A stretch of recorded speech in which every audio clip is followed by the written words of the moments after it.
مساء الخير. اليوم جبت لكم عطور من دار قديم.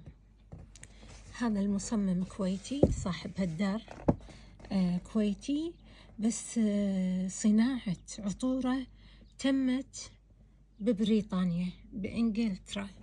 أوكي، عطوره كلها فخمة، كلها عود. عرفتوا أنواع العود؟ أنواع العود الفخم. أوكي، هذيل أنا شريت منه 2 للأمانة اللي عجبوني. أوكي،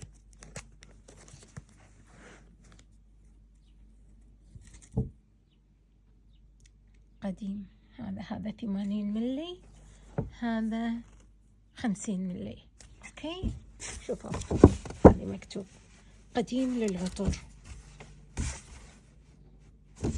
وايد حلو وراقي، والله يبارك له في شغله. ولد من عيال جيرتنا مطيري صاحب هالدار، مثل ما قلت لكم الصناعة بريطانية إنجليزية، يعني مسويها ببريطانيا وجايبها لنا هني بالكويت.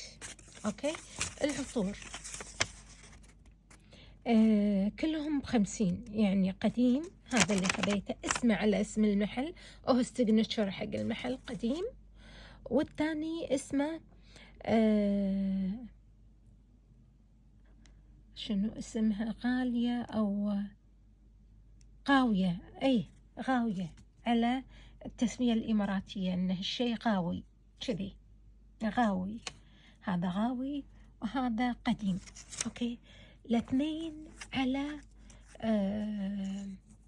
عود.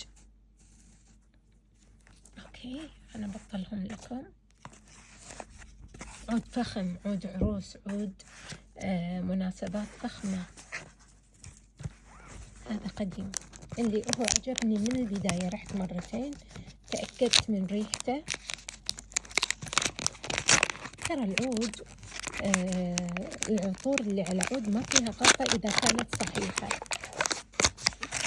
لأن بعض الدور الإنجليزية حاولوا إنه يسوون عطور، يعني عود بلاك عود وما أدري شنو، بس ما قدروا ولا يابوها. هالشيء لنا إحنا الخليجيين، صناعتنا، المسلمين والعرب عموما. هذا قديم. أوكي، أنا بطلع لكم. وعندهم صدق ديفيوزرات عود، خيال خيال خيال خيال حق العروس، تحطونه مثلا بوسط الصالة، صالة العرس. مو فواح عادي، لا، الفواح جاي من هالعطور، من العطور اللي محطوطة بالديفيوزر. ترس المحل، احنا يوم دخلنا المحل بالأفنيوز قدام هارفي نيكل، واحد الوسط، هم 2 ديفيوزرات وسط 70 دينار. شوفوا شوفوا الجمال، ها، شوف التعب على التعبئة. الحين أطلع لكم هذه علبته، أطلع لكم.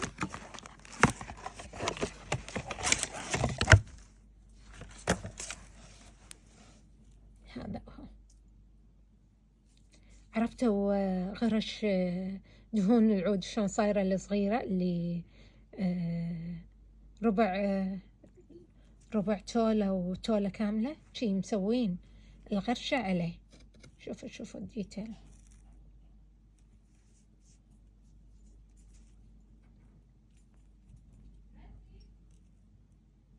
اوكي، هذا هو. خلنا اطلع لكم علبته الجميلة، صراحة اعجبتني انا يوم شفت الغطا من فوق. شوفوا هذه علبته، هذا هو، هذه علبته تقريبا. العطر جدا راقي، جدا راقي لفصل الشتاء والعزايم والعروس، جدا جميل جدا جميل. أتمنى أنكم تزورون دار قديم اللي بالأفنيوز تتعرفون على جميع أنواع العود اللاوسي، عتيج، كله كمبودي. أوكي.